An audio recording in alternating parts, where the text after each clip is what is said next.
pukul 17 waktu Indonesia Barat. Soal perjuangan ke pusat, apapun yang diminta oleh pemerintah Aceh, Delon sebagai wakil Aceh siap memperjuangkan.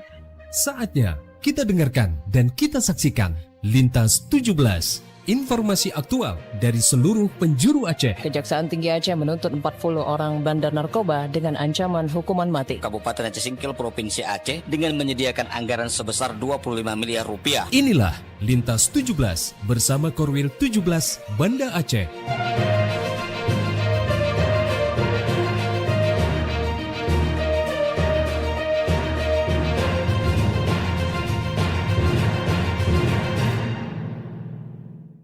Assalamualaikum warahmatullahi wabarakatuh. Dari Jalan Sultan Iskandar Muda nomor 13 Banda Aceh, saya Safrian Saputra Hakim bersama RRI Sekorwil Nusantara 17 Banda Aceh melabuh, Takengon, Sabang dan Singkil mengantarkan Lintas 17 siaran berita berjaringan menyajikan informasi aktual yang terjadi di berbagai penjuru Aceh.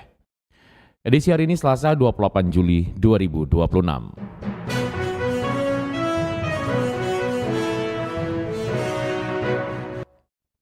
Berita utama yang dapat Anda simak sore ini diantaranya, perpustakaan wilayah lengkapi fasilitas koleksi buku. Kemudian BNNP Aceh dorong pecandu jalani rehabilitasi.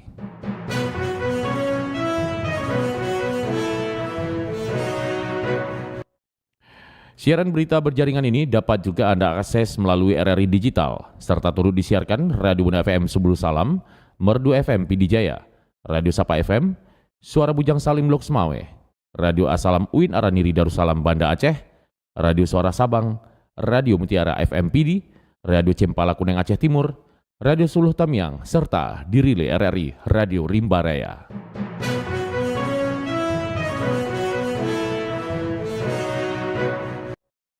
Baiklah saudara, berita pertama kami mulai dari Kutaraja, Banda Aceh.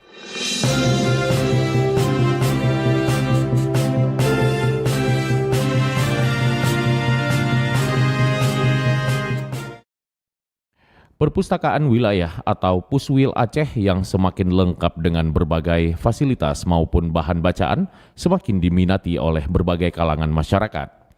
Selengkapnya dilaporkan TC Mauludia Putri. Perpustakaan wilayah Puswil Aceh yang berlokasi di kawasan Lamnyong, Banda Aceh saat ini semakin lengkap dengan berbagai fasilitas, termasuk tersedianya 286.485 eksemplar buku fisik serta 12.618 buku digital. Pasca peresmian kembali setelah selesainya tahapan renovasi sejak tahun 2022, masyarakat semakin antusias mencari berbagai referensi bahan bacaan. Adapun Puswil saat ini memiliki ragam layanan ruang baca, mulai dari umum, agama, referensi, remaja, dan ruang baca anak. Mahasiswi program studi Hukum Ekonomi Islam Fakultas Syariah dan Hukum Universitas Islam Negeri UIN Araniri Banda Aceh, Alfia mengungkapkan rutin berkunjung ke Puswil untuk mencari referensi dalam penyelesaian berbagai tugas perkuliahan. Tempat yang paling disukai adalah rooftop, area terbuka karena dapat lebih tenang dalam menyelesaikan tugas.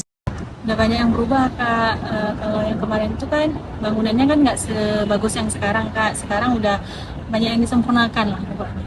Udah banyak yang dimudahkan. Dari dulu kan nggak kayak gini kali Kak. Belum ada juga yang kemarin itu belum kayak gini juga tempat duduknya. Sekarang udah banyak. Spot favoritnya di mana, Dek? Saya biasa di sini Kak. Ngambilnya di sini karena lebih sendiri kayak gitu, lebih tenang. Biasanya kan saya di sini untuk cari-cari buku buat skripsi. Biasanya dapat di sini berbagai buku di sini ada lah Kak. Perpustakaan wilayah Aceh dibuka setiap Senin hingga Minggu pada pukul 8.30 hingga 16:45 waktu Indonesia Barat. Pustaka ini juga mempunyai unit layanan perpustakaan keliling yang melakukan kunjungan ke sekolah-sekolah maupun tempat keramaian. Dari Banda Aceh, TC Mauludia Putri melaporkan. Pendengar, BNNP Aceh dorong pecandu narkoba jalani rehabilitasi tanpa takut dipidana. Berikut laporan Cindy Novita. BNNP Aceh mengajak masyarakat yang mengalami ketergantungan narkotika untuk tidak ragu melaporkan diri guna mendapatkan layanan rehabilitasi. BNN menegaskan pengguna atau pecandu yang melapor dan bukan merupakan kurir maupun bandar narkoba tidak akan diproses secara pidana, melainkan akan mendapatkan penanganan sesuai dengan kondisi yang dialami. Koordinator Bidang Rehabilitasi BNNP Aceh Saiful mengatakan, setiap pengguna yang datang akan terlebih dahulu menjalani asesmen oleh tenaga profesional. Tahapan tersebut bertujuan untuk mengetahui tingkat ketergantungan serta menentukan jenis rehabilitasi yang paling tepat. Berdasarkan hasil asesmen, layanan rehabilitasi dibagi menjadi 2 kategori. Pengguna dengan tingkat ketergantungan ringan atau masih dalam tahap coba-coba umumnya akan menjalani rehabilitasi rawat jalan. Sementara bagi pecandu dengan tingkat ketergantungan sedang hingga berat, terutama yang telah mengalami persoalan sosial maupun keluarga, akan direkomendasikan menjalani rehabilitasi rawat inap. BNN juga nggak pernah mundur untuk memberikan pelayanan selama ini. Kita juga melakukan jejaring dengan lembaga mitra. Kita setiap tahunnya itu melakukan kerjasama dengan lembaga mitra. Ada yang swasta, ada yang pemerintah punya, kemudian juga kita sendiri. Teman memang kebanyakan rawat jalan. Nah, rawat jalan bukan rawat inap. Nah, kondisi-kondisi tertentu maka rawat inap itu paling representatif untuk kita bisa melakukan pemulihan kepada pecandu narkotika ini. Selain layanan rehabilitasi medis dan sosial oleh BNN, pemerintah Aceh juga mendorong pendekatan berbasis keagamaan melalui dayah atau pesantren sebagai salah satu alternatif rehabilitasi. Pendekatan tersebut diharapkan mampu memperkuat pembinaan mental dan spiritual sehingga proses pemulihan dapat berjalan lebih optimal. Melalui layanan rehabilitasi yang mudah diakses, BNNP Aceh berharap semakin banyak pengguna narkotika yang berani melapor dan menjalani proses pemulihan, sehingga dapat kembali menjalani kehidupan yang sehat, produktif, dan terbebas dari penyalahgunaan narkotika. Dari Banda Aceh, Cindy Novita melaporkan. Pendengar, sejumlah pedagang kuliner di kawasan Kopelma Darussalam berharap pemerintah Kota Banda Aceh dapat menyediakan lokasi berjualan setelah penertiban yang dilakukan oleh Satuan Polisi Pamong Praja dan Wilayatul Hizbah pada 23 Juli 2026. Kita ikuti laporan Isma Umami. Sejumlah pedagang kuliner di kawasan Kopelma Darussalam berharap para pemerintah Kota Banda Aceh dapat menyediakan lokasi berjualan setelah penertiban yang dilakukan oleh Satuan Polisi Pamong Praja dan Wilayatul Hizbah pada 23 Juli 2026. Salah seorang pedagang, Kamila, penjual mie Baisan, mengatakan mendukung penataan kawasan demi ketertiban dan keindahan kawasan tersebut. Namun, ia berharap para pedagang tetap diberikan ruang untuk mencari nafkah melalui penyediaan lapak yang terpusat. Kak maunya ditertibkan nggak apa-apa, tapi setidaknya direlokasi, dikasih tempat baru. Kalau digusur nggak apa-apa, karena di depan tuh menurut kakak memang udah parah sih kumuhnya. Tapi kalau bisa kami kasih tempat yang layak, walaupun nggak layak, misalnya ada semua kumpul kami di situ khusus kuliner, nah gitu ya kan. Karena itu kan kulinernya mahasiswa. Menurutnya, relokasi ke lokasi yang strategis akan memudahkan pedagang kembali menjalankan usahanya sekaligus tetap menarik minat pembeli. Lahan yang tidak termanfaatkan di beberapa wilayah kampus Darussalam dapat dilakukan kajian oleh pihak berwenang untuk menjadi pusat kuliner mahasiswa. Kamila berharap pemerintah setempat dapat menyediakan lokasi khusus bagi para pedagang sebagai solusi pasca penertiban. Dengan demikian, penataan kawasan dapat tetap berjalan sesuai tujuan, sementara para pedagang masih memiliki tempat yang layak untuk melanjutkan usahanya. Banda Aceh, kontributor RRI Yesa Umami Wartin melaporkan. Baik, pendengar, dari Kutaraja Banda Aceh, lintas 17 menuju Samudra Pasai Aceh Utara.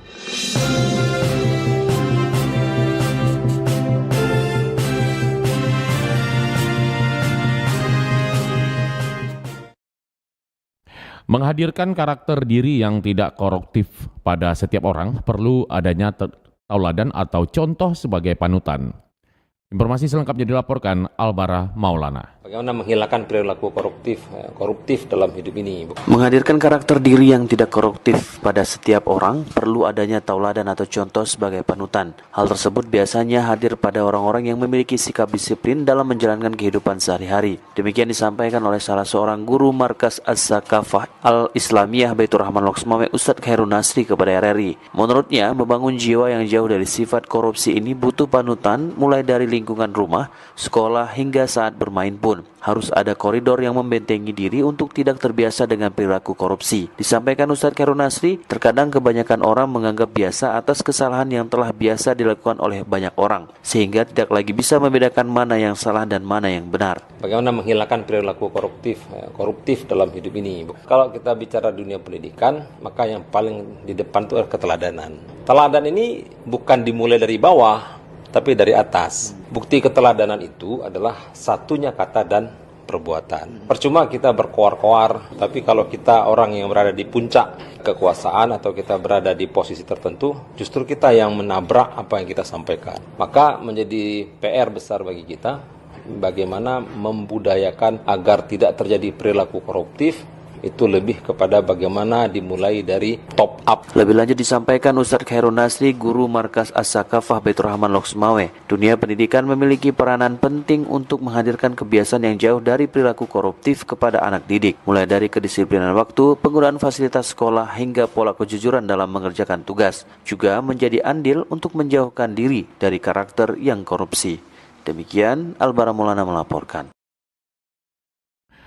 Pemerintah Kabupaten Pemkab Aceh Utara resmi menyerahkan 852 unit sepeda motor operasional kepada seluruh imum kampung di wilayah setempat.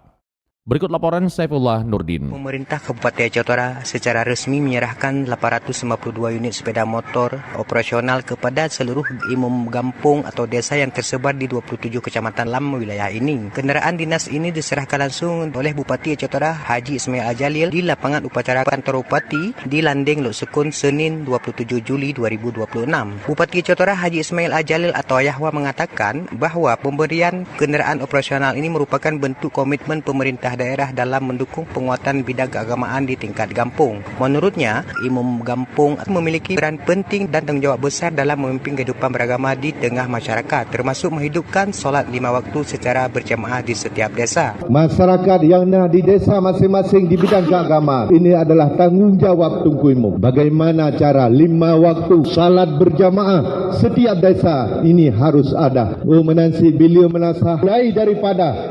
Sementara Kepala Dinas Syariat Islam Aceh Utara Hadaini menyebutkan 852 unit kendaraan operasional yang diserahkan kepada para imam kampung sepenuhnya dibiayai oleh APBK Aceh Utara. Ia meminta kepada imam kampung untuk merawat dengan baik dan bisa memanfaatkan kendaraan ini untuk mempermudahkan koordinasi antar tingkatan pemerintahan. Demikian Saifullah Nurdin melaporkan. Dari Loksmawe lintas 17 bergerak menuju Melabuh.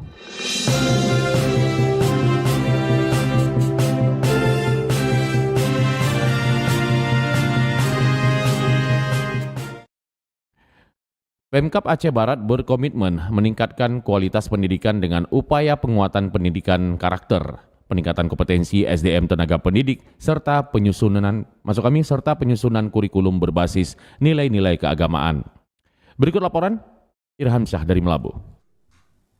Pemerintah Kabupaten Aceh Barat menegaskan komitmennya meningkatkan kualitas pendidikan melalui penguatan pendidikan karakter, peningkatan kompetensi tenaga pendidik, serta penyusunan kurikulum berbasis nilai-nilai keagamaan. Komitmen tersebut disampaikan Bupati Aceh Barat Tarmizi SPMM dalam rapat koordinasi atau rakor teknis Dinas Pendidikan dan Kebudayaan Aceh Barat yang diikuti Kepala Sekolah, Pengawas, dan Tenaga Pendidik di Gedung B Disdikbud Aceh Barat. Rakor ini menjadi forum untuk menyamakan persepsi sekaligus merumuskan langkah strategis dalam meningkatkan mutu layanan pendidikan di Aceh Barat.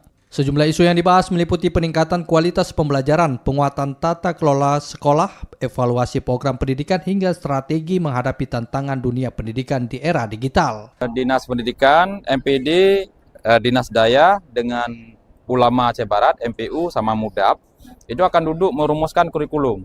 Semua anak-anak kita itu wajib diajarkan Fardhu Ain dan kitab Arab Jawa itu. Nah, nanti juga yang supaya mereka tahu yang wajib-wajib. Mereka tidak ke daya, tidak ke TPA seperti yang sekarang, sudah dapat ilmu itu dari sekolah.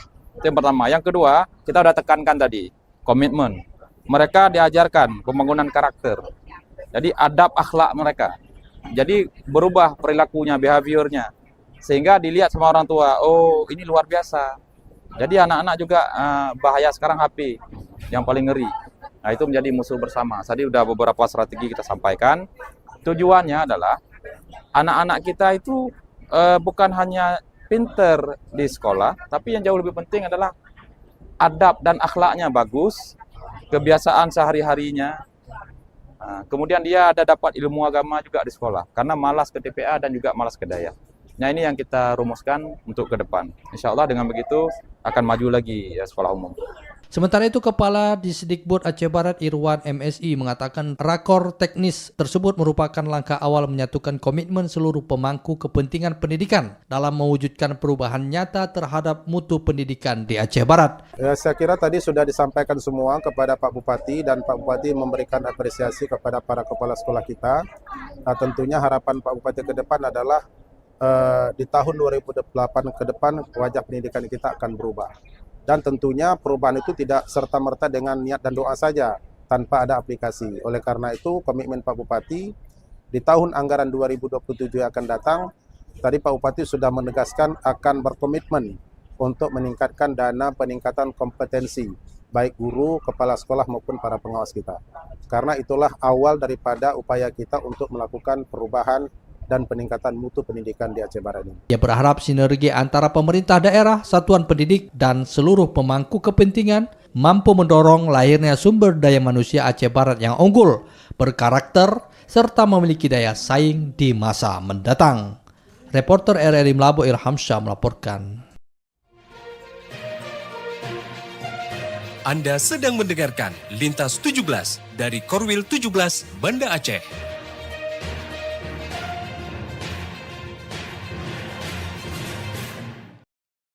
Anda telah menyimak berita-berita dari Kutaraja Banda Aceh dan Luxmawe dan Melabuh.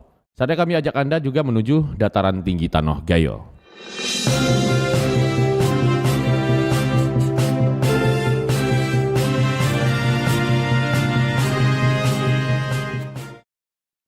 Ratusan pramuka tingkat siaga ikuti kegiatan pesta siaga di Taman Arboretum Kabupaten Bener Meriah. Berbagai permainan tradisional dan tantangan disiapkan yang bersifat eduktif, reaktif, dan kompetitif. Selengkapnya disampaikan Alfi Syahrin. Kuartir Cabang Gerakan Pramuka Bener Meriah gelar kegiatan pesta siaga yang diikuti 32 baru dari 12 gugus depan dengan total 280 pramuka siaga di Taman Arboretum Baliatu.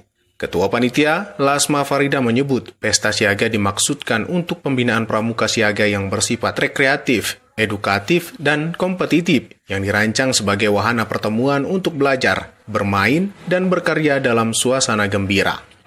Melalui pesta siaga, para ananda dapat mengembangkan keberanian, kemandirian, kerjasama, disiplin, serta rasa percaya diri tanpa mengesampingkan prinsip dasar dan metode kepramukaan. Sementara itu, Kakwarcap Bener Meriah Armia mengatakan melalui permainan dan tantangan pada kegiatan itu akan mengajarkan para siaga menjadi mandiri, jujur, berani, dan selalu ceria sesuai dengan Dwi Dharma Pramuka Indonesia. Pada Kepala Dinas Dikjarnya khususnya, tolong disampaikan kepada semua sekolah bahwa pramuka ini adalah kegiatan wajib ekstrakurikuler di setiap sekolah, maka setiap sekolah diminta untuk menggiatkan kegiatan pramuka di setiap sekolah. Momentum Pesta Siaga dan Hari Anak Nasional timpalnya menjadi pengingat bahwa anak adalah aset paling berharga di masa depan untuk menyongsong generasi emas 2045. Alfi Syahrin, RRI Takengon, melaporkan.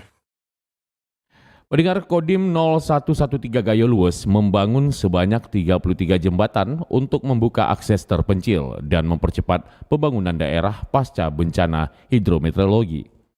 Berikut laporan Fitra Jayadi. Komando Distrik Militer Kodim 0113 Gayo Luwes terus menunjukkan peran aktif dalam membantu percepatan pembangunan di daerah melalui penyediaan infrastruktur yang langsung dirasakan manfaatnya oleh masyarakat. Di bawah kepemimpinan Dandim Letkol Armet Frande Siapan Eka Saputra, berbagai pembangunan infrastruktur dilakukan sebagai wujud nyata kemanunggalan TNI dengan rakyat. Berdasarkan data yang dihimpun, Kodim 0113 Gayo Luwes telah membangun sebanyak 33 unit jembatan yang tersebar di berbagai wilayah. Pembangunan terdiri dari 2 unit jembatan beton dan 31 unit jembatan perintis atau jembatan gantung yang menghubungkan kawasan-kawasan yang sulit dijangkau. Keberadaan puluhan jembatan tersebut kini mempermudah mobilitas masyarakat, memperlancar distribusi hasil pertanian, membuka akses menuju sekolah dan fasilitas kesehatan, serta memperkuat konektivitas antar wilayah. Dandim Gayo Luwes Letkol Armet Frande Siapan Eka Saputra menegaskan TNI akan terus hadir di tengah masyarakat, tidak hanya menjaga keamanan tetapi juga berkontribusi dalam pembangunan yang berdampak langsung terhadap kesejahteraan. Melalui pembangunan infrastruktur yang berkelanjutan, pihaknya berharap dapat mendorong pertumbuhan ekonomi, mempercepat pemerataan pembangunan, serta memperkuat hubungan harmonis antara TNI dan masyarakat demi kemajuan daerah.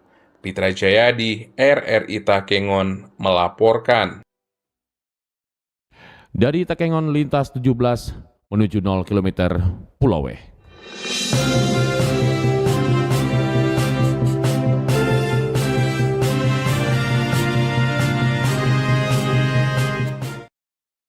Stabilnya pasokan ayam potong membuat harga komoditas tersebut di Kota Sabang belum mengalami lonjakan harga hingga penghujung Juli 2026.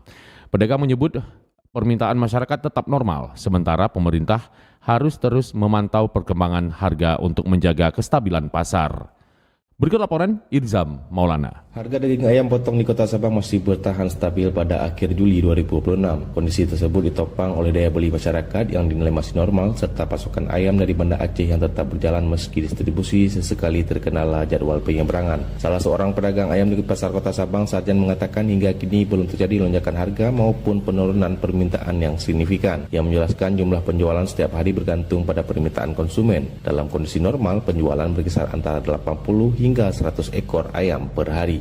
Itu tergantung pesanan, kadang-kadang ada 80, kadang-kadang 90, tergantung itu, kadang-kadang 100 lebih, nggak tentu, ya.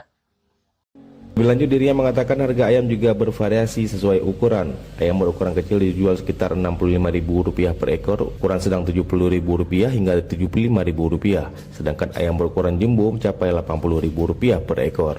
Meski kondisi pasar relatif stabil, ia mengakui distribusi ayam ke Sabang masih bergantung pada kelancaran transportasi laut dari Banda Aceh. Ketika kapal pengangkut tidak beroperasi selama 1 hingga 2 hari, pasokan dapat mengalami keterlambatan. Namun demikian, Sarjan memastikan stok ayam yang tersedia saat ini masih mencukupi kebutuhan masyarakat sehingga belum mempengaruhi harga di tingkat pedagang. Ia juga belum dapat memprediksi kondisi harga dalam beberapa pekan ke depan karena sangat bergantung pada kelancaran distribusi serta kondisi cuaca. Sementara itu, secara terpisah, Kepala Bidang Perdagangan Dinas Koperasi UKM Perindustrian dan Perdagangan Kota Sabang, M. Nasir, mengatakan pihaknya terus melakukan pemantauan terhadap perkembangan harga dan ketersediaan bahan pokok termasuk komoditas unggas di pasar-pasar tradisional. Upaya tersebut dilakukan untuk memastikan pasokan tetap tersedia serta mengantisipasi kemungkinan terjadinya lonjakan harga akibat gangguan distribusi maupun faktor cuaca. Demikian Irzam Maulana melaporkan. Dari kilometer Indonesia Pulau W, kita menuju ke bumi Syekh Bumi Abdul Rauf Asingkili.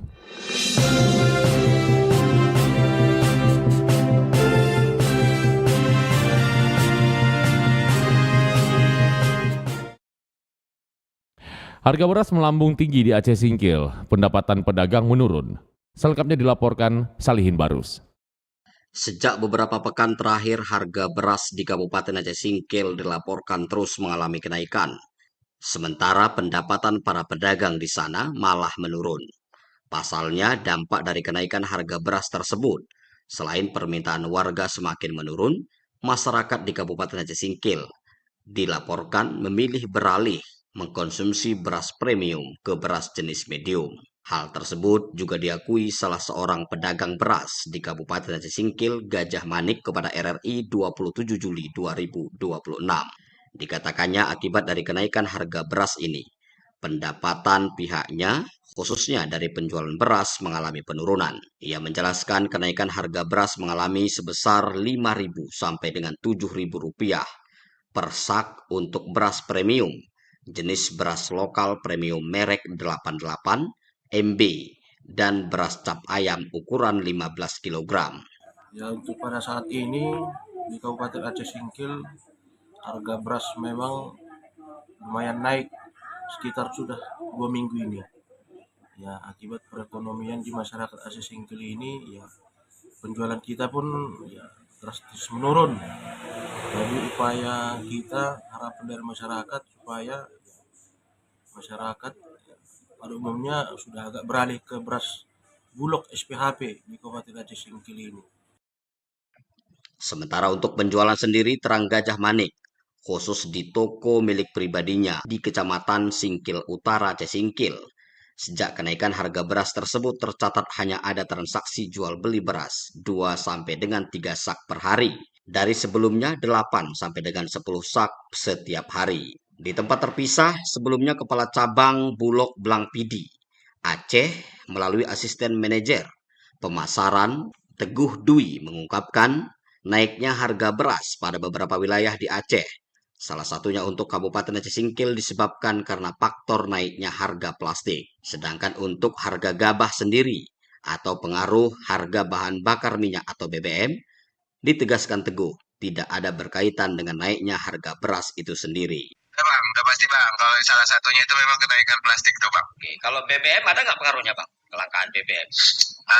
Kalau BBM kalau kita bilang naik nggak naik Bang ya, cuman memang sulit didapatnya aja ya, apalagi solar kena ngantri itu kan. Cuman kan kalau misalnya yang kami tanya kemarin itu di Disperitangnya itu tidak ada penyebabnya, bukan karena BBM, lebih ke plastik sih Bang. Hasil amatan menyikapi kenaikan harga beras ini, khusus di Kabupaten Aceh Singkil, Provinsi Aceh. Sebelumnya pemerintah kabupaten melalui Dinas Pangan setempat melaksanakan gerakan pangan murah atau GPM pada beberapa kecamatan di Kabupaten Aceh Singkil dengan menyediakan beras stabilisasi pasokan dan harga pangan atau SPHP. Dengan menyediakan lebih dari 13 ton beras SPHP tersebut bersama Perumbulog, pemerintah kabupaten setempat melalui Dinas Pangan berupaya untuk mengendalikan inflasi, terutama menyikapi kenaikan harga beras di Aceh Singkil tersebut. Kemudian, dalam kegiatan gerakan pangan murah itu, juga pemerintah melalui Dinas Pangan menyediakan sedikitnya terdapat 2.160 liter minyak goreng jenis minyak kita. Demikian Salihin Barus melaporkan.